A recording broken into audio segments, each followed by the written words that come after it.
There's a room buried 4 stories underground with no windows, no cameras, and officially no address. You're sitting inside it. A folder is placed in front of you. No label, no classification stamp, nothing. The man across from you doesn't introduce himself. He just says 5 words. Read it, then forget it. The mission inside that folder will change the political landscape of an entire region, and no one will ever know it happened. This is your life as every rank in Black Ops intelligence. This video is a dramatization for entertainment and educational purposes.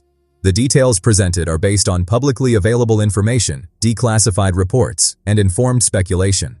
Specific operational methods remain classified for good reason. Black Ops intelligence represents the most concealed layer of a nation's defense infrastructure. Operations that are designed, from inception, to be denied. These aren't the missions you read about in the news. These are the ones that make the news possible, or prevent it entirely. Today, we're walking through every rank in this invisible hierarchy. From the moment you're selected to the moment you hold the weight of covert global strategy in your hands. Let's begin.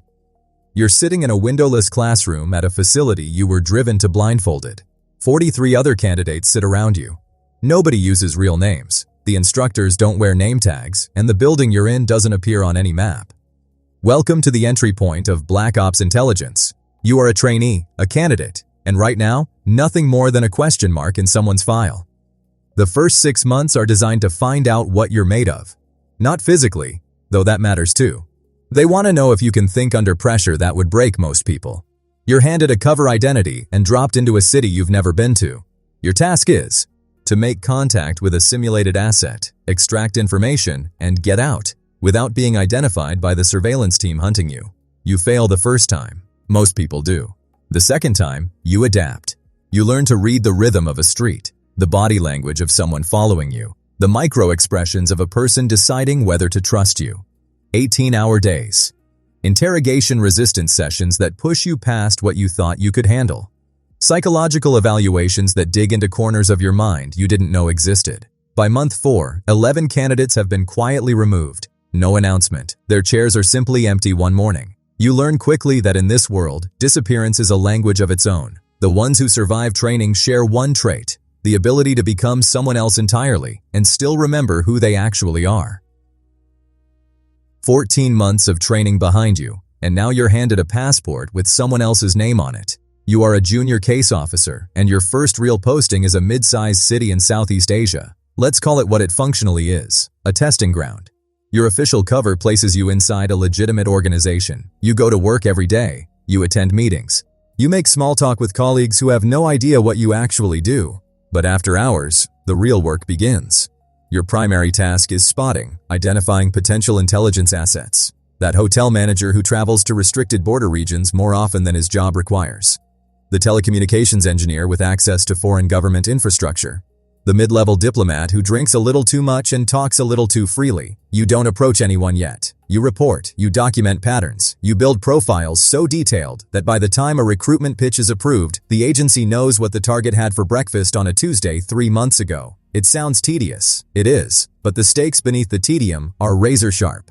One sloppy surveillance detection route and you compromise the entire station's cover. One misjudged contact and an innocent person ends up in a foreign prison. Your handler, a senior officer named Catherine who's been in country for 4 years, tells you something you'll carry for the rest of your career. Patience isn't a virtue here, it's a weapon. You've been in country for 6 weeks at a new posting, and the asset you've been cultivating just passed you a phone number scribbled on the inside of a cigarette pack. You are now a field operations officer, and cultivation is no longer theoretical, it's personal. The asset's name is Dmitry, a logistics coordinator for a defense ministry in Eastern Europe. He doesn't know he's being recruited yet. He thinks you're a business consultant who shares his interest in chess and imported whiskey. Over 3 months of carefully constructed encounters, a conference in Vienna, a chance meeting at a cafe in Tbilisi, a shared cab in Istanbul, you've built genuine rapport. Now comes the turn. The moment you shift the relationship from social to operational. This is the most delicate phase in human intelligence. Push too hard, and Dmitry disappears. Move too slowly, and the window closes. You choose a quiet restaurant. Over the second glass of wine, you mention that you know about his financial troubles, not as a threat, as an offer. His expression changes. There's a silence that stretches for what feels like a full minute. Then he asks a single question. What would I need to do? That question marks the beginning of a pipeline that will deliver defense procurement data for the next 3 years. But it also marks something else. The moment another human being's safety becomes your responsibility. If Dmitry is discovered, he won't face a trial. You carry that weight. Every field operations officer does.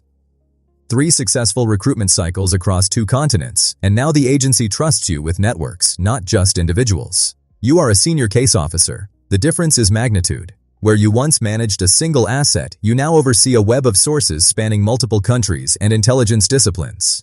Your current network includes a signals intelligence contact inside a foreign telecommunications firm, a human source embedded in a non-state armed group, and a financial analyst tracking illicit funding channels across the Middle East. Coordination is everything. These sources don't know about each other, and they never can. A breach in one thread could unravel the entire tapestry. You're based out of a European capital now, working under diplomatic cover, but your operations extend from North Africa to Central Asia.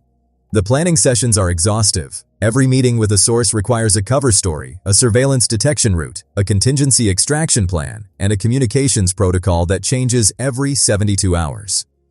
You're also beginning to see the broader picture. The intelligence you're gathering doesn't just fill reports, it shapes policy. A briefing you authored on arms transfers in the Sahel region landed on the desk of a national security advisor. Decisions were made. Resources were allocated. Lives were affected. That's the reality of this rank. You're not just collecting secrets, you're feeding the machine that determines how your country responds to threats it can't publicly acknowledge. The pressure compounds. Sleep becomes optional. Relationships outside the work become strained, then fragile, then, for many, non-existent. You don't go into the field alone anymore. You send people in. You are a clandestine operations team lead, and the shift is seismic. Your team consists of 6 officers, each running their own networks across a region that stretches from the Caspian Sea to the Horn of Africa. You are responsible for every operation they execute, every asset they recruit, and every risk they take. The weight of that is not abstract. Last month, one of your officers, a 31-year-old named Sophia, was conducting a brush pass in Nairobi when her counter-surveillance flagged a possible tail. You made the call to abort. She pushed back, arguing the intelligence was time-sensitive. You held firm. 48 hours later, counterintelligence confirmed the tail was hostile. That decision likely saved her life. But there are other calls that don't end as cleanly. You authorize operations knowing that if something goes wrong, the agency will deny everything. Your officers understand this. You understand this. It doesn't make it easier. Planning sessions now involve coordination with military special operations units, signals intelligence platforms, and sometimes foreign liaison services whose loyalty is, at best, conditional. You chair meetings where the agenda includes deniable action in sovereign nations. The language is clinical. The implications are not. At this level, you begin attending briefings where the line between intelligence and policy blurs. You're not just informing decisions, you're shaping the options that decision-makers see. That power comes with a particular kind of loneliness. The circle of people who know what you actually do shrinks with every promotion. The embassy staff thinks you're a political attaché with a boring desk job. You are a station chief, and you run every covert intelligence operation in this country. Every asset, every officer, every line of communication flows through you. The ambassador knows your real role. Almost no one else does. Your station is in a volatile Middle Eastern capital. Let's say the kind of city where 3 different intelligence services are operating against each other within a 10-block radius. You manage relationships with the host nation's intelligence service, a partnership built on mutual need and mutual suspicion in equal measure.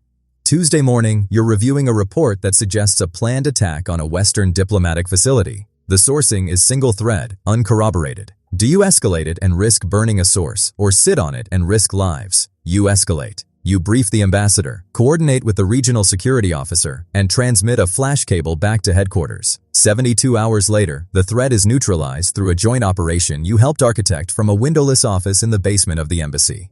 That's the job. Not glamour, not glory. Invisible crisis management conducted under impossible constraints. You also manage the human cost.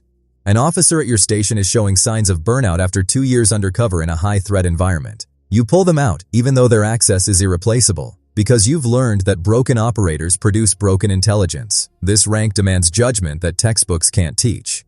Every decision ripples outward in ways you can't always predict, and you own every ripple. You're seated at a mahogany table in a room most elected officials don't know exists. You are the Deputy Director of Clandestine Services, and you oversee every Black Ops intelligence operation your nation conducts worldwide. Stations on 6 continents report to your office. The daily briefing alone contains enough sensitive information to reshape international relations if even a fragment were leaked. This morning's agenda includes an ongoing operation in South America targeting a transnational network funneling advanced weapons technology to hostile state actors. A station in East Asia is requesting authorization for a high-risk recruitment of a foreign military official with access to nuclear program logistics. A European partner service is threatening to withdraw cooperation over a disagreement about intelligence sharing. You handle all of it before lunch. At this altitude, intelligence is inseparable from geopolitics. You brief the director. You testify in closed session before oversight committees. You sit in rooms where the conversation determines whether covert action is authorized or whether diplomacy gets another chance. The decisions you influence don't just affect operatives, they affect populations. And yet, your name will never appear in any public record associated with these outcomes. You've become a ghost with a pension and a security detail. The personal cost by now is significant. Decades of operational secrecy have reshaped how you relate to everyone outside the institution.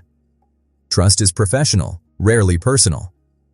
You've missed milestones, birthdays, anniversaries, funerals, because the work didn't pause. But you also know, with a clarity most people never achieve, that the work matters. Not in a sentimental way, in a measurable, consequential, world-altering way. There is no ceremony for reaching the top of Black Ops intelligence, no public announcement, no press conference. You are the director of Black Ops Intelligence, and your authority extends over the full spectrum of clandestine and covert operations. You approve operations that presidents will later deny knowledge of. You manage relationships with allied intelligence chiefs, whose cooperation is essential and whose trust is earned in increments over decades. On a Wednesday afternoon, you're presented with 2 options regarding a destabilizing threat in a fragile region. Option 1 is diplomatic, slow, uncertain, dependent on actors you can't control. Option 2 is covert, faster, deniable, but carrying risk that could cascade into an international incident if exposed. You choose, not with emotion, not with ideology, with the accumulated judgment of a career spent navigating the space between what is legal, what is ethical, and what is necessary. The file is signed, the operation is launched. You will monitor its progress through encrypted channels, and if it succeeds, no one will know. If it fails, you are prepared to answer for it in ways the public will never see. This is the apex. Not power in the way most people understand it, not visible, not celebrated. Power measured in outcomes that shape the world without leaving fingerprints. You've become the final authority in a system designed to operate beyond the boundary of public knowledge, and in that role, you carry something no rank can prepare you for.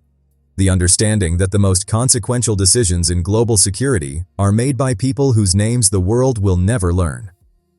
You started as a name on a list, one of thousands who applied, hundreds who were screened, dozens who were tested, and a handful who survived. You moved through a world that asked you to become invisible and then asked you to carry the weight of decisions that shape nations. From a blindfolded drive to a training facility to a mahogany table where global strategy is written in silence, you've walked a path that fewer people will travel than will ever walk on the moon. The cost is real. The sacrifice is not metaphorical. But neither is the purpose. Black Ops intelligence exists because the world has threats that can't be addressed in daylight, and someone has to stand in the dark. You became that someone. If this deep dive into the world of Black Ops intelligence resonated with you, subscribe for more explorations into elite military and intelligence ranks. Next, we're uncovering every rank inside the world's most secretive special operations unit. You won't want to miss it.